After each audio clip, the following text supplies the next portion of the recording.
What's up, everybody? It's your boy Streamlio, and I'm here to talk about the hottest Rivals event of 2026 so far. That's right, Rusty's birthday bash got SmashNight back in the basement, and boy, were the sparks flying. With all the amazing sets and wild storylines, I just had to make a video so that those viewers that missed it could understand how the night went from this to this.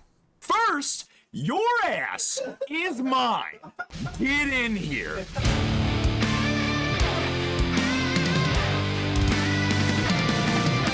Before I get into the main plot lines of the night, I want to do some honorable mentions for players that don't feature as heavily in the storylines ahead. The first is none other than MiseryMoose. Though he hasn't been a regular at SmashNight since the transition to Rivals, MiseryMoose joined in that night for the shenanigans and the camaraderie. He even took part in the bracket, and during their set, Cooblio mostly tried to entice the old tech lover with the many tricks of Forsburn. Only time will tell whether we can pull him in for more brackets moving forward. But sadly, MiseryMoose did have to DQ after winners on account of Sunday work. Next up is the man of the hour himself, RustyGarage, whose storyline actually begins before the start of bracket. Rusty leveraged his birthday privilege to talk Brogan, whose Arcane has yet to drop a game in their 2 bracket sets, out of playing his Whale Dog of Latter-day Saints. Rusty said not on my birthday. And this time it's actually his birthday, so... This bold strategy appeared to be paying off for our birthday boy, as he went up 2 games to none against Brogan's unpracticed Galvan. However, Brogan decided that even the magic of birthday wishes has its limits. In Game 3, he switched back to Arcane and completed the reverse 3-0 against the Rusty Reina and a menagerie of pocket picks. Rusty would go on to be knocked out immediately on the loser's side, but that was by no means the end of our birthday boy's night. He got a birthday photo shoot, had a front row cup chair for all the hype sets we're about to discuss, and he got to join back in on the fun for his true passion, doubles with Cooblio. Rusty just got fully naked. Before I go any further, y'all know I do this for a living, so if you're enjoying the video so far, I'm gonna have to ask you to smash that like button, subscribe, and ring that bell. Support from viewers like you keeps food in Max's belly and a roof over his head until I can find somebody to buy him off of me. Having finished up the honorable mentions, we'll turn our sights on the night's main plotlines, which I'll be digging into a bit more deeply. I want to start with one of SmashNight's newest players, Snax. Having only joined the league and begun playing Rivals a month earlier, Snax was not expected to put up much of a fight just yet. Sure, in that 1 month he participated in his first SmashNight bracket, grinded games in ranked play, and won his first attempt against Mafu. Just the right time. But still, there's just so much ground to be made up. This imbalance in experience was evident in Snax's first set, which was against Old Man Melee himself. Snax did manage to put together some good strings and edgeguards against the Plat Fighter veteran, and he even earned himself a game win. But ultimately, Sergeant 5's consistent pressure and clean confirms sent him packing to losers. If that pattern had been repeated loser's side, nobody would have faulted Snax or batted an eye. He's only been playing for a month after all. Instead, Snax dusted himself off and brought everything he had into loser's side, where he found the birthday boy waiting for him. In Game 1, Snax abused Absa's superior range and capitalized on Lorena's recovery woes. This is a matchup that has produced some telling memes on the Rivals subreddit, so it was no surprise when Rusty pulled out the Clarin for Game 2. The switch to Clarin seemed to be paying off, as Rusty got out to an early lead. Snax began to battle his way back, until an unfortunate SD threatened to kill his momentum.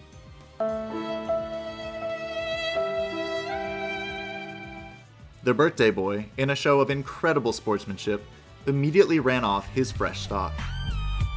What? Did we just become best friends? Yep. After giving up that advantage, he would go on to lose games 2 and 3 to the range and trap-heavy play of Snax's Absa. The birthday boy thereby solidified himself as an absolute homie, and Snax took his first bracket win on a SmashNight regular in an impressive 3-0 fashion.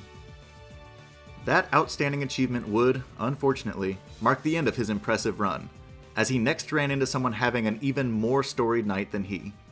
But we'll get to that later. Back on the winner's side, we find Brogan and Sergeant 5 meeting in semifinals for their regularly scheduled slugfest. Going into the night, their record in Rivals was sitting at a very skewed 5-1 in Sergeant 5's favor. However, Brogan's singular set win had eliminated Sergeant 5 from the most recent bracket, so there was reason to believe that the momentum might be shifting. As the set got underway, both players played to their characters' strengths beautifully. Both were moving around the stage like madmen. Both wanted to close out stocks with their empowered strongs and throws.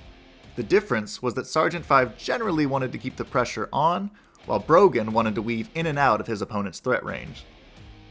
Sergeant 5 did a good job of creating opportunities up close, but he had some trouble finishing the strings off with the empowered moves he was going for.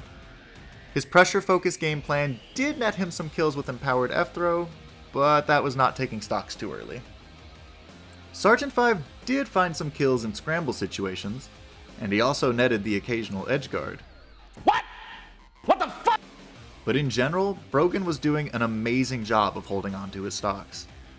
Meanwhile, Brogan was cashing in on Orkane's superior edgeguarding tools, and he repeatedly found crucial hydroplane strongs to clean his plate. Hello, motherfucker. This ultimately earned him his second bracket win over Sergeant 5, and moved him on to Winners Finals.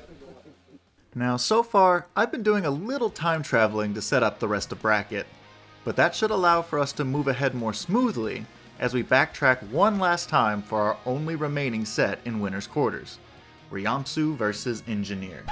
Back in Ultimate, Riamsu was always expected to be in contention for the gold, and of his 8 bracket meetings with Injanear, he only dropped 1.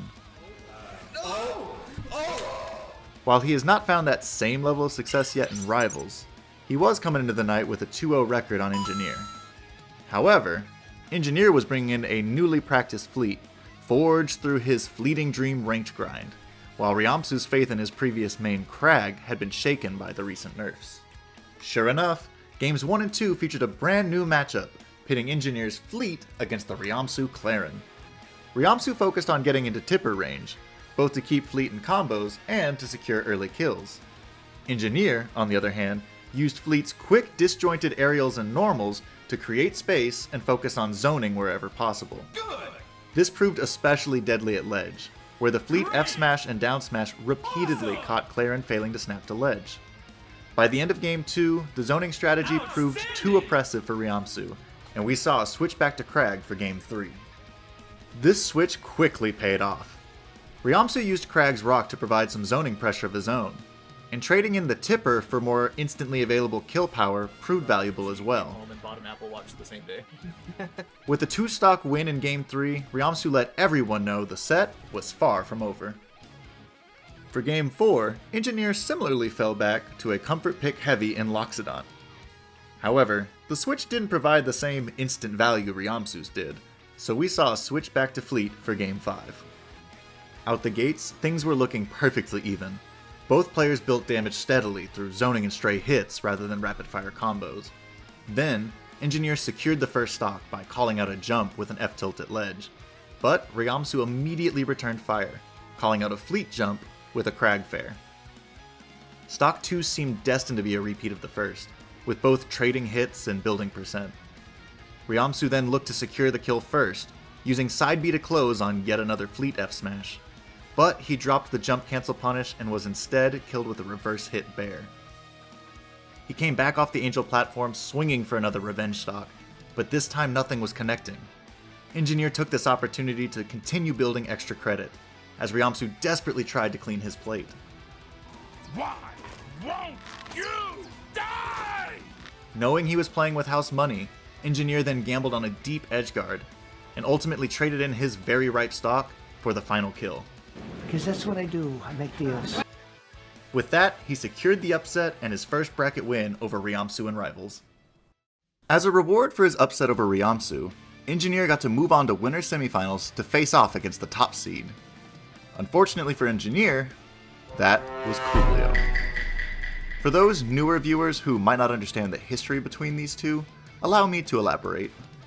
In all of their 11 recorded Smash bracket sets, Injanear never even took a game, yes, you heard that right, game, until their final meeting at Cooblio's Farewell Summit. Suffice to say, he's statistically the worst person for Injanear to run into. But those stats are from Ultimate, and this meeting marked their first set since switching to rivals. It was Injanear's chance for a fresh start. As the set got underway, Injanear employed the same strategy as the previous set, throwing out a wall of hitboxes and out of shield options anytime Cooblio got too close,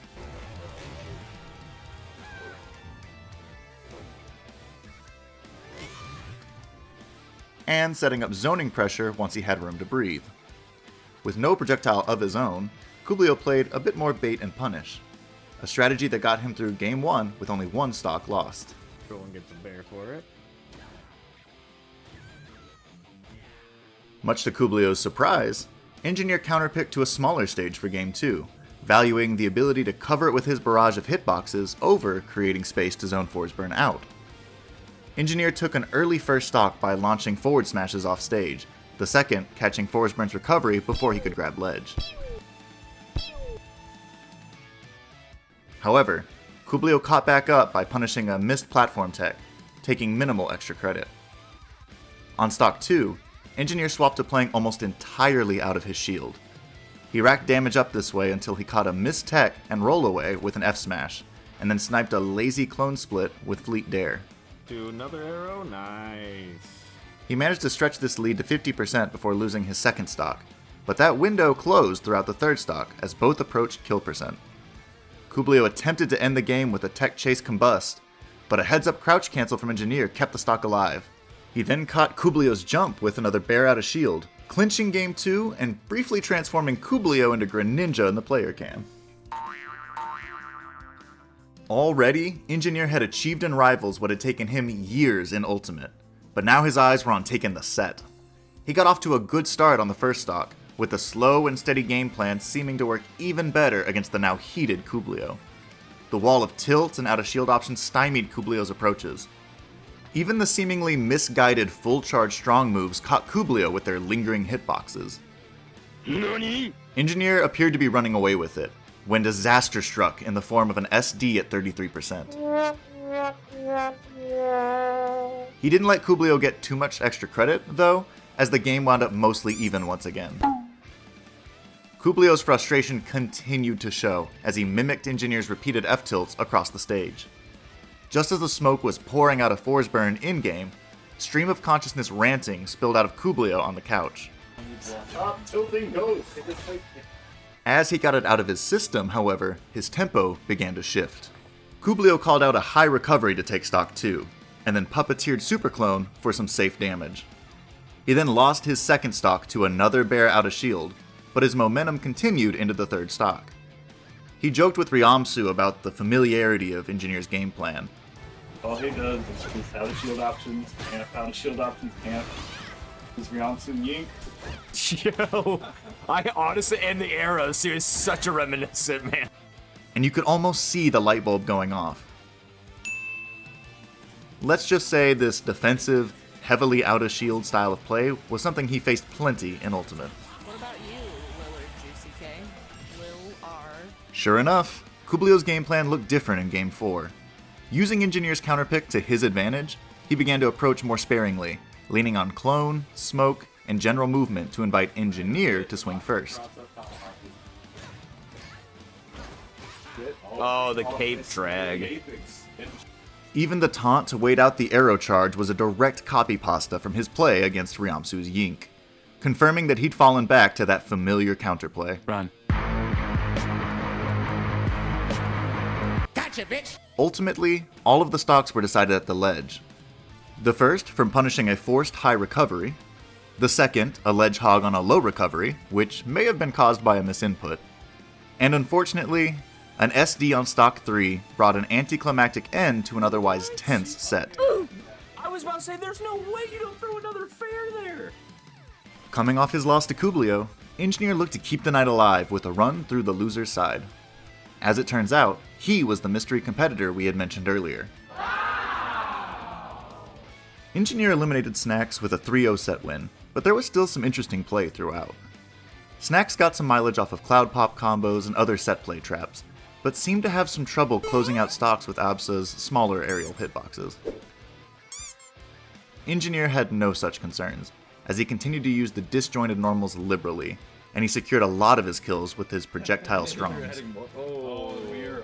This ended up creating a uniquely zoner matchup at times, which is not something commonly seen at SmashNight. The move that the devs were talking about, saying they might make it never. It didn't drag things out too much, however, ending in 3 games, unfortunately with a sad SD from Snacks.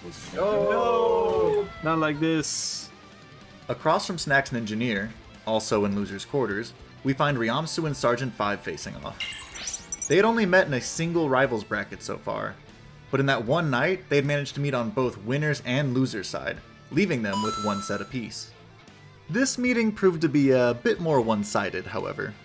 In contrast to their previous sets, Riamsu committed entirely to his Clarin. There were certainly stretches where his spacing staved off Sergeant 5's pressure, but more often than not, Sergeant 5 managed to find his way in and quickly rack up damage. This, paired with some heads-up plays off stage and consistent confirms on stage, allowed him to take stocks off the board much more quickly than his opponent.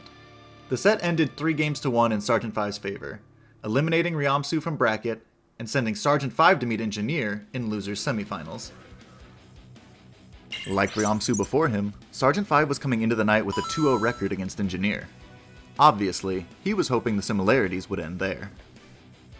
As the starting gun fired, both players locked into their respective game plans. Sergeant 5's Lion began flying around the stage like a bat out of hell, while Injanear fell back on his familiar strategy of planting his feet and working to create space for zoning. Sergeant 5's high-pressure offense prevailed in the early game, racking up a solid damage lead and then benefiting from a forced error by Injanear off stage. Okay. Oh, nice. Dodges them so he can't... Though he took some hits from Injanear's wall of normals, he continued to get in and give better than he got. At the same time, he managed to avoid dangerous situations off stage, and as Injanear reached his last stock, the game was heavily in Sergeant 5's favor. He may have been a bit too eager to close things out, however, as Injanear continued to bat away his approaches and chip away at his lead. By the time Sergeant 5 closed things out, the game had arguably come to last hit, deflating what momentum he had hoped to take into Game 2. If anything, momentum seemed to be on Injanear's side as Game 2 opened up on the same counter pick he had used to beat Cooblio. Sergeant 5's movement and approaches continued to get beat out by Injanear's rooted feet and normals. Thinking that a charged F-Smash might finally provide the opening he was looking for, Sergeant 5 pounced, only to get caught by the arrow and killed at a young 73%. Injanear smelled blood in the water and tilt on the Lion as he doubled down on his defensive posture. He practically lived in his shield, except to counter Sergeant 5's pressure with a rising aerial or to launch more arrows his way. F-tilt beat out aerial approaches, F-smash cut through fireballs from ledge, a mistimed down smash turned into a quick down tilt into dare, and suddenly Injanear was up 3 stocks to 1. Sergeant 5, the plat fighter veteran that he is, kept his composure and finally managed to net his first kill with a confirm. He fought the urge to jump into the blender of disjoints, charting a trickier course around the tiny stage. Perhaps feeling the nerves a bit, Injanear then gave up a devastating SD at 0. A breath of life he certainly didn't want to allow Sergeant 5. However, Injanear shook it off and caught Sergeant 5 with a dare and ledge hog to end his shaky Game 2 victory. Down there, that's... Any ledge hog! The next 2 games followed the same general storyline. Injanear continued to use his range to force approaches, and rising aerials to stuff them out. Sergeant 5 found success building damage with pressure and movement sometimes, Ooh, caught the jump. and got completely walled out others. Pity flip. He'd frequently convert the pressure into a confirm to stretch his lead, Yep, that is... but just as often, he'd hand the lead right back by flubbing a button press or jumping into a charged strong attack. With the 3rd game going to Sergeant 5, and the 4th to Injanear, the players found themselves at match point. The first stock saw the same strategies once again resulting in a stalemate in percent. Then, after a pity flip to ledge went a little too low, Sergeant 5 was forced to recover into a charged down smash at ledge, And yeah, damn, did not want to be there. giving up his first stock. He answered back by baiting an aerial from shield and punishing with a big meaty claw. He then doubled down and took a very early second stock with a clean combo into empowered up strong. Special get up, just things like that are adding up, but he's explosive. With only 1 stock remaining and only 45% on Sergeant 5, Injanear was facing a steep climb. He managed to rack up some decent percent while keeping a safe distance, but the stock lead remained. Then, Sergeant 5 saw an opportunity. With Injanear seemingly cornered off stage, he looked to exchange his very ripe stock for a cheeky up B kill, ending the set with a bang. All he needed was one hit.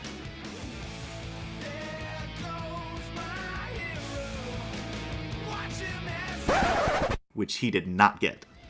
Suddenly, it was last stock, and Injanear found another level of lockdown defensive play. Sergeant 5 needed one opening, but he just couldn't land a hit to get it started. Then, faced with the familiar sight of a charging fleet F-Strong, Sergeant 5 remembered his previous mistakes and managed to, just kidding, he jumped directly into it and gave the set the nonsensical ending it deserved. F smash. Hold the F strong. Catching the down air. And with that, some were left wondering whether Sergeant 5 was enticed by Injanear's previous offer in chat. Oh, yeah. But either way, Sergeant 5 was knocked out of bracket at 4th place, while Injanear's record-setting bracket run advanced another round deeper. A quick fun fact for you as we make our way back to winner's side. This bracket marks the 4th since SmashNight switched to rivals, and each has had a different pair of players facing off in winners finals. The churn at the top is just that real. This time, it was Cooblio and Brogan's turn to duke it out. And to make things even more fun, this set would serve as a tiebreaker for their record of 2 wins apiece. Game 1 saw Cooblio get out to a strong start, as he used Forsburn's tricks and disjoints to keep Orcane at dagger's length. He worked to keep that spacing, too far for Orcane's stubby moves to reach, but too close to allow Brogan to set up a puddle and hydroplane pressure. He found big hits at reasonably low percent to turn the percent lead into a stock lead, and then rinsed and repeated. Brogan certainly found his openings too, but he wasn't quite getting the same mileage as Cooblio, and he was a little slower at finding that last big hit. Cooblio had a decent lead as the game came to last stock, but that proved not to matter as Cooblio threw the fresh stock away with an SD, ending the game. Oh, Colton just SD. They ask you how you are, you just have to say that you're fine when you're not really fine, but you just can't get into it because they would never understand. Without getting into another play-by-play, the rest of the set followed along pretty closely to what was seen in Game 1. Both players had strong moments, There it is. as well as moments where the beer seemed to seize the controller. Both found their openings and kills along the way, but Cooblio seemed to keep a little ahead. He lived in Orcane's blind spot to stretch his advantage, covered Brogan's recovery routes to steal some early stocks, and mixed in parries to try to pin Brogan down when he attempted a flyby. Brogan used Orcane's terrifying edgeguarding tools to secure many of his kills. But other times, Cooblio managed to slip the noose and hold on to his stock. The empowered Strongs remained an ever-present threat as well, but they weren't connecting as often as Brogan needed. Though every game stayed close, the rest of the set went in Cooblio's favor. The scoop. Sending him on to Grand Finals with a 3-1 victory. He needs fuck you. Thank you for the beer. All that stood between Injanear and his first trip to Grand Finals was Brogan, himself hungry for a run back against Cooblio. Their bracket record stood at an all-too-familiar 2-0 in Brogan's favor, which at this point almost felt like a kiss of death. However, Brogan had been watching and/or commentating all of Injanear's sets that night, and at this point it was clear that he could not be taken lightly. As if to communicate that he was not here to play, Injanear broke with SmashNight's scissoring custom and stole the first advantage available to him. Wow. Bastard man. Inja is in his villain arc right now. Seemingly challenging the fates themselves to stop his run. As the set began, Brogan leaned hard into Orcane's slippery movement and puddles to keep Injanear guessing. He still occasionally got caught trading with normals and out-of-shield options, but he built the percent at a faster rate and then showed Injanear that the space he liked to make for zoning was nothing to his Orcane. Surprise, motherfucker. This made F-Smash a much less safe option, and its use against the slippery whale proved limited anyways. I wouldn't say early stock by percent. Injanear adapted by looking for bears to close out stocks instead. But ultimately, he couldn't pin the whale down enough to keep up. Tilt spam. Oh, back air, connecting. This story repeated itself in the second game, with Brogan using Empowered Grab to punish the shield-heavy play, Oh, empowered forward throw is gonna take it though. and Hydroplane F-Smash to snuff out the zoning before the arrow was loosed. And the puddle F smash will take it. Despite keeping both games close, Injanear's historic run was suddenly on life support. Desperate times called for desperate measures, as Injanear selected Airship Fortress to fight for his tourney life. This pick did little to deter Brogan, who once again built up a quick percent lead before cashing in with an empowered F-Strong. That's good. With only 49% on his own stock, he did what anyone facing Injanear on this particular night would do, apparently. He jumped into a charged F-Smash and threw the whole lead away. How many times are we gonna do it, team? Maybe these comebacks enliven Injanear. Maybe those running into them begin to panic after the mistake. Or maybe every charged F-Strong he lands steals a piece of his opponent's soul to feast upon. We'll never know. But once again, Injanear turned the blown lead into a lead of his own, racking up percent with a barrage of arrows and aerials. He then cashed in for a stock lead as Brogan lost the race to get their F-Strongs out. Ooh, and another F smash, take him another stock. As Brogan came back to return fire, Injanear held on to his second stock with a white-knuckle grip. If he was feeling the nerves, it wasn't showing. He stayed locked into his defensive and, at times, eerily patient game plan, ultimately catching Brogan's jump with a bear to take his first game of the set. Oh, the back air is gonna take it. That is. First game going to Injanear, and a lot of thoughts being shared by Brogan. At this point in the night, everyone in the room felt like they had seen this movie before.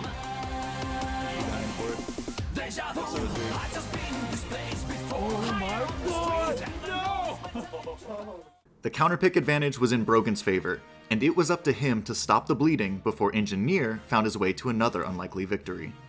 He locked in Forest and came out the gate swinging. He had Injanear to kill percent in the blink of an eye, and wasted no time converting that to a stock lead. Lead out the gates here for Brogan, and getting the down tilt up air confirmed. In the face of this reinvigorated speed and pressure, or perhaps as part of the Fate's punishment for breaking tradition, something in Injanear began to crack. Following that decisive first stock, Injanear flubbed not one, but 2 recoveries for SDs. Oh, and another SD. No, the wheels fell off here at the end. Providing an unfortunately anticlimactic end to an otherwise storied bracket run. With a sour taste in his mouth, Brogan moved on to seek redemption from Cooblio in Grand Finals.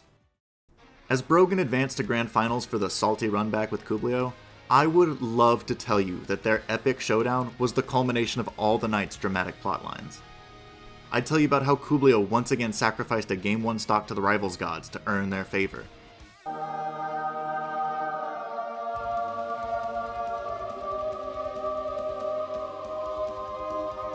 But this time clawed his way back and took the game anyways. No, that move is actually cheating. I could talk about how Brogan wove a beautiful tapestry of zoning puddle pressure, slippery movement, and offstage aggression. Or I could mention that Cooblio continued to find the right points to call out Orcane's recovery and close out stocks. I could maybe wrap up by pointing out that every single game went to last stock, but that Cooblio managed to once again take the set in 3-1 fashion, to the sound of thunderous applause. No. That'll do it. That's Grand Finals 3-1. And sure, all of that is true, but I won't be saying it.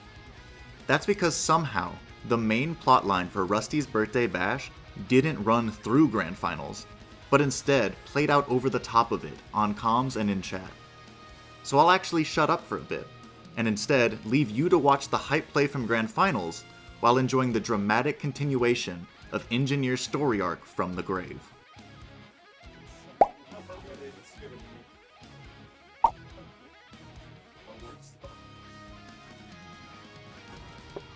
Very deep run, Injanear. Very deep run. I've seen your secrets now, though. Yeah, now we know your secrets. I got him, still got him.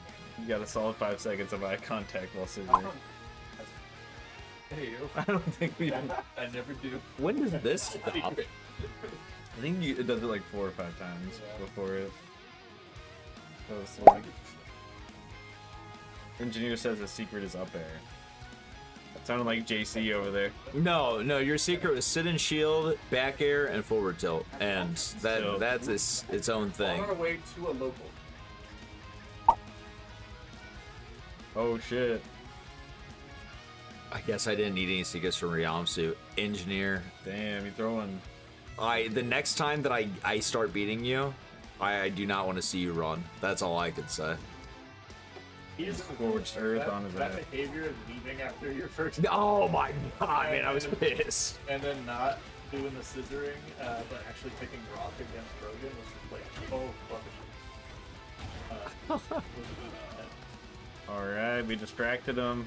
Yeah, no, that was definitely diabolical. And then I heard from Rusty that Injanear was the one upset that I brought him into the fun the stream games. I was like, Injanear, I don't know what cave you're fucking living in, but we're over here playing. Did you guys hear something? I thought I heard the Johns of an 0-2 finisher. Damn, he's really leaning into this shit. Engineer, I'm gonna It's tell going you. straight to his head. I'm gonna tell you from a guy that's been in a lot of those SmashNight grand finals that well, no, my point is just that I got there through a lot of pizza time energy, and I don't know what your month training arc was, but I think I've gotten decently better just in my friendlies here. So let's catch like 5 games to see how it goes after that. First to 10. Yeah, so something with a bit of consistency. I think, yeah, salty sweet. Salty sweet first to 10, Riamsu Engineer. I would also say that. Oh damn, Engineer's still swinging. He is, but he wanted my commentary, so that statement's falling on. I hope you're bringing that energy to doubles. Are we doing a doubles bracket or just doubles?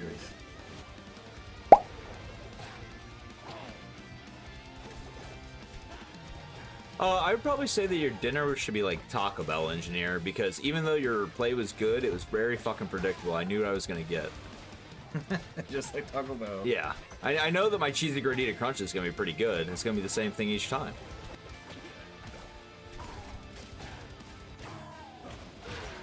Oh, that move is actually cheating. The move is actually cheating. Brought it back after the SD. Crazy.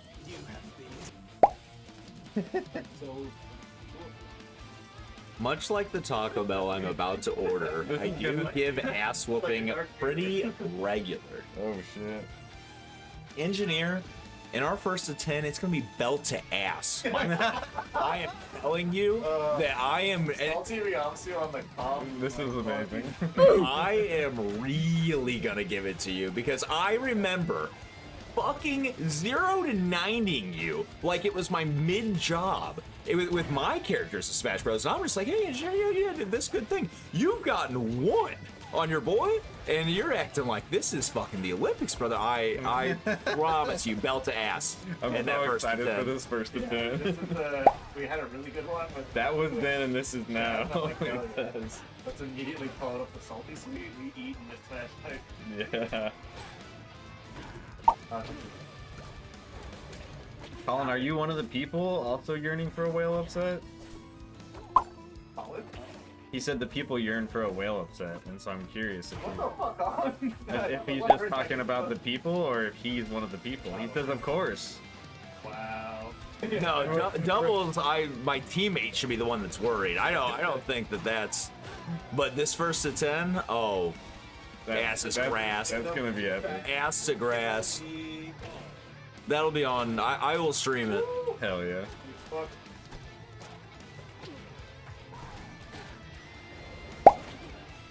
I just want to say I got a half chub being Riamsu, but I got a full hard on being Sergeant 5 and taking games off the other 2. Engineer, here's where we are very different, Engineer, and you've unfortunately just put yourself in the fucking category, alright? I don't care if I was the worst rival, the second worst Rivals of Aether player to ever exist, as long as Colton was the worst Rivals of Aether player to exist. So now, there's gonna be 2 people under me. Belt to ass, my friend.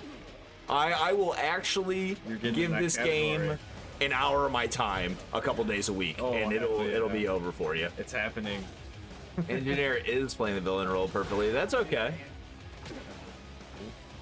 There are some. Oh God.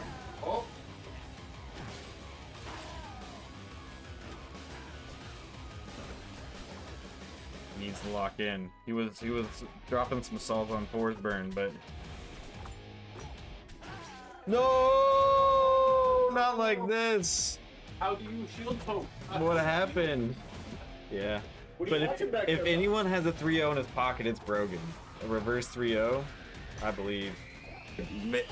Any other character, I'd go here. Just a little early. Oh yeah, it's over, dude. You There could we have go. been here to 65 to be over on this stage. Yep, there it is. That's a silly move. Shit up. Yeah, it pushes both me and Arcane away, so it's like don't get pointed. Nice, the classic Arcane.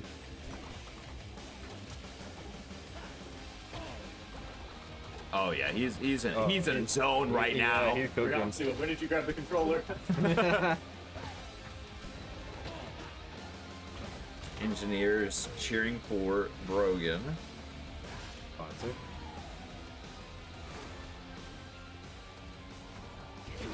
Hydro pump for the win. Let's go, Arcane believers. Which is the whole chat. I don't think there's anyone rooting for Colton. I didn't even get to fight Colton this night. I didn't either. I feel scammed. I could have went 1 and 2, and as long as that one win was against Colton, it would have been good. Generational hater here. But now it'll have to be 2 and 2s because hell damn, the next time I Engineer's see on the Engineer list. bracket. Hey. I just mean in general, any bracket I play, as long as that one win is against Colton. But now it's got to be at least 2 and 2. You have to get through your new bracket, Demon Engineer. Engineer, you beat me 5 more times. I will put you at that level. Oh yeah, sorry. Yeah, thank you for reminding me. I would have done You it. for rolling it. Bro, you can't. But I encourage you to join the rivals. Do me. the sets command between Riamsu and Engineer. Ooh, man. 7-1. Bracket Demon. Bracket Demon. 7-1 feels strong, Yeah. man. Absolutely, Scallion the Stallion. Scallion the Stallion. Shut the fuck up. We're 1. No, we aren't. Nope. I have slapped that ass the last like 3 times we played. What are you talking about? I don't know. I guess we'll find out the first. How many 10. SmashNight brackets have we had of Rivals of Aethers? I think this is like 4th. Yeah, my butt, dude. 1 to 1. What was that? We've only met in bracket twice, brother. I'm gonna make sure I see you every time. I'll take L's just to find you in the bracket. See, the difference is I just have to, like I said, belt to ass Engineer, and after that, he'll have to climb back up to me. Oh, it says do it, bish.